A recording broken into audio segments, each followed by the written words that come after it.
Alright, starting out with Wave recipes. Today I'm going to be grilling some chicken breasts from frozen in the NuWave Bravo XL Smart Oven Air Fryer. You'll also see how you can do it in your air fryer, your convection toaster oven, whatever you're using. You'll see how to do that from what I'm going to be doing here. And we're going to get started on that right now.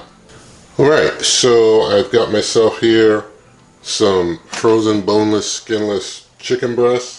I'm just going to be putting some extra virgin olive oil on them and going to be using some of the good old Mrs. Dash chicken grilling blend as the seasoning.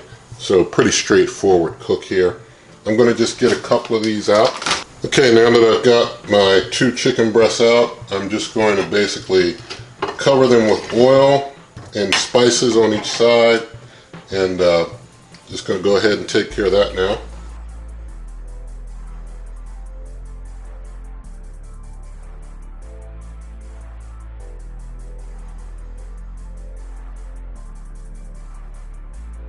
Alright, now that I've got them covered in oil and spices, just going to put them over here on the air fryer basket. Got the baking pan underneath, just put some foil down in there for easier cleanup of that pan. I'm just going to put a little more of my spice on top of these here.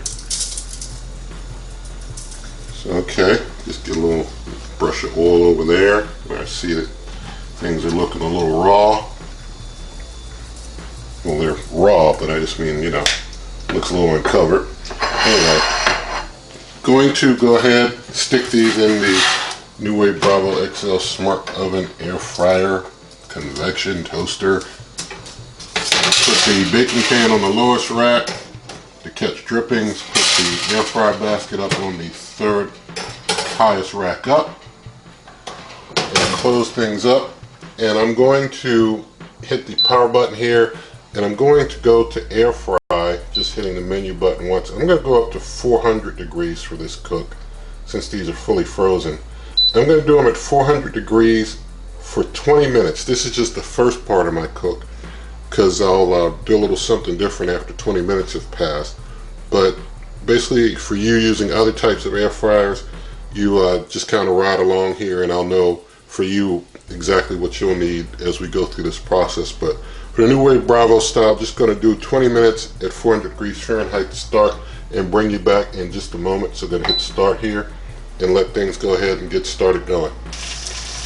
Alright, we're down to our last 10 seconds here, and so once this is done, I'm going to show you the next steps here, because this is just going to hit off there. You know, it's been defrosted well with that 20 minutes, but probably not fully cooked. So at this point, I'm putting in the meat probe that's built into the NuWave Bravo. I'm just going to open up here. I'm going to get that meat probe slid into a piece of meat, nice and deep. Making sure that I go across instead of down with this probe. Well into the meat, like that. And close this up. And now I'm going to turn the smart oven on.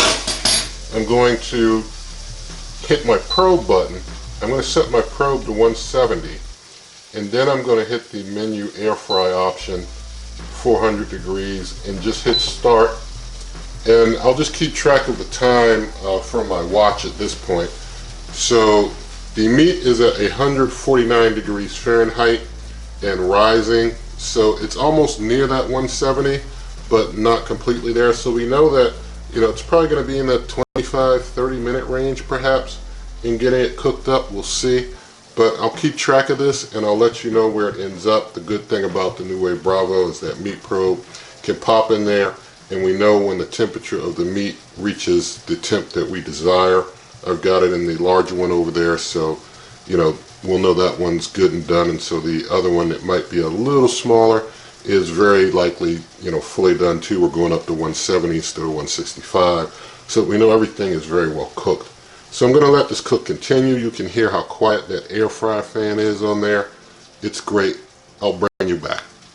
Alright, so it just shot up really quick. 3 minutes after I left you, it, you know, it basically finished. It just shot up real fast. So about 23. If you're using another air fryer, I'd say if you're using another convection toaster oven, you can do 400 degrees. Probably do about 25 minutes, you know, with other convection toaster ovens at 400 degrees Fahrenheit, and, you know, convection air fryer toaster ovens. If you're using a regular just toaster oven, you probably want to try more around 20, test your temperature, and then maybe add 5 if you need to. Some air fryers might cook a little hotter and faster at 400 than this might, because this is so much larger. You know, air's going around more places, so this one might take an extra 5 compared to a smaller, more condensed air fryer.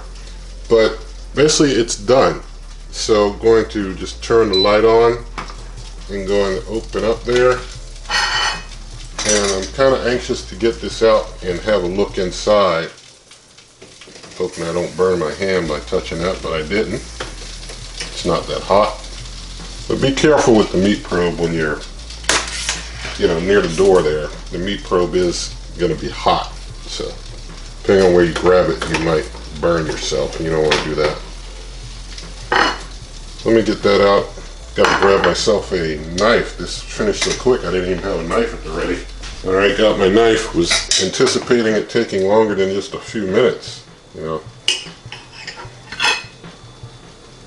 So the inside is pretty well done. It looks a little, let's see,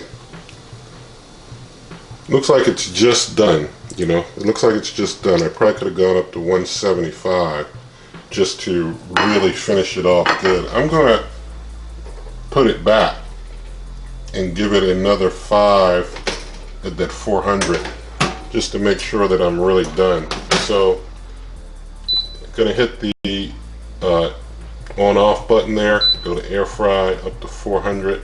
I'm just going to give it a solid 5 of this 400 degree blast. So basically, let's say about 25 to 30 minutes. So if you're using another convection toaster oven, probably 30 minutes would probably be good at 400. And if you're using another air fryer, you know, go between 20 to 30 minutes, kind of in that range. You'll have to test your temperature.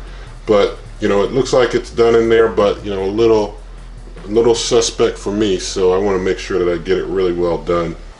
I've used this meat probe along with other meat probes before, and it's pretty reliable overall. I just think that, you know, when you're coming from the frozen, usually they want you to cook it even more than you would fresh, you know, and I've cooked fresh chickens in there before with probes, and they come out just fine.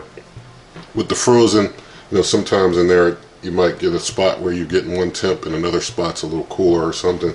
So you usually got to cook your frozen even higher and even farther. So I'm going to give it 5. I'm pretty certain another 5 is going to probably take good care of that, and then I'll bring you on back. Alright, so we're coming into the last 10 seconds. So basically we've done about 30 minutes total cooking time at 400 degrees Fahrenheit, and so you can use that for yours, as I mentioned.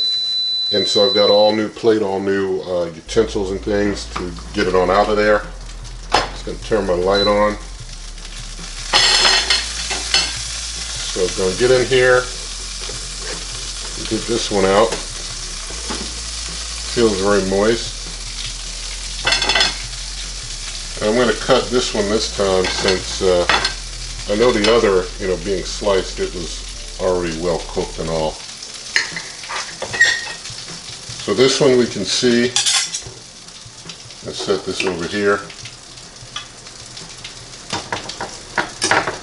Let's set that on there. So we can see now, you know, our chicken's well cooked all the way through. So that's how we want it done. And these chicken breasts, although they're, you know, whole halves, they're kind of on the thin side. They're not very thick. So I think, you know, if you had a thicker chicken breast, you probably need more time. But I'm going to go ahead and take that piece there and do a taste test with it. Give me a sec to get the camera swapped. Alright, so we've got our grilled chicken breast from Frozen here, so let's do a taste.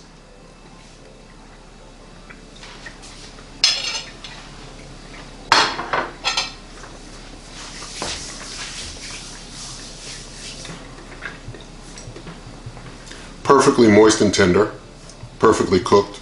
So If you're using a meat probe, you probably want to go to maybe, they often recommend like 185 for frozen chicken. So go up to like 185 with the probe before you stop it, instead of the 170 that I used. And you know, either way, about 30 minutes, 400 degrees, and you're going to be probably pretty good to go. So you can do your chicken from frozen in your air fryer, in your convection toaster oven that has air frying capabilities. You can air fry it and have a nice grilled chicken breast from frozen like that. So it's pretty good stuff. You can get this, other recipes at superwaveovenrecipes.com. Also, if you want to come directly to this YouTube channel anytime, just go to waveovenrecipes.com. Also on Twitter and Instagram, you can find me at Wave Oven Recipes.